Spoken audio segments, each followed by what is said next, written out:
Richie was rich, but his soul was quite empty. His parents bought him everything, he was spoiled plenty, but still something was wrong inside the mind of his. He was spaced out, attracted to fine violence. He would listen to Beethoven and play the violin, and sometimes sat in his room in greater silence.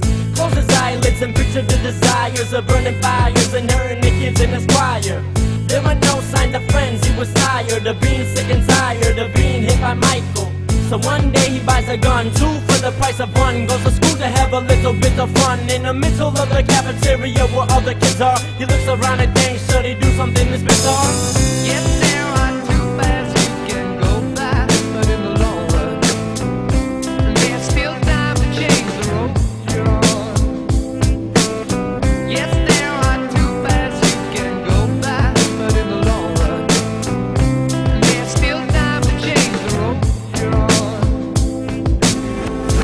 There's still time to change the road. It's another story about a boy named Corey. Corey was the opposite of Richie, he was poor, see?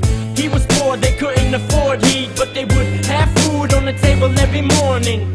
Step in his shoes to fill his little sore feet. He slept on the floor, tucked under his little torn sheets. Mommy worked and daddy was sipping 40s. Mommy was too busy to spend a minute with Corey. See, mommy had 2 jobs just to barely support him, and daddy was too drunk so he always ignored him. He's sick of it, he wishes he lived in a mansion. He wishes he was rich and was fitted in fashion. He went to school and rich kids would always harass him. They picked on him and spit on him, you couldn't imagine. But this time Corey brought it, getting mad as a madman. In the cafeteria thinking, should he just blast him?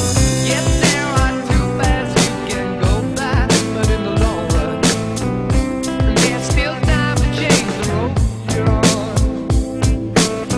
Yes, there are 2 paths you can go by, but in the long run, there's still time to change the road you're on.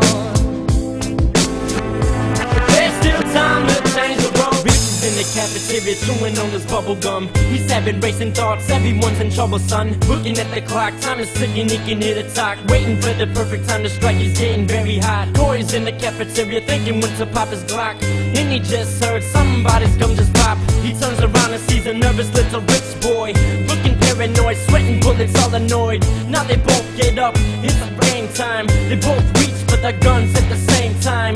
Richie looks at Corey, Corey looks at Richie. Corey yells at Richie, are you insane? I would kill to be rich, that's what you think. My life isn't as it seems, I don't feel pain. Yes,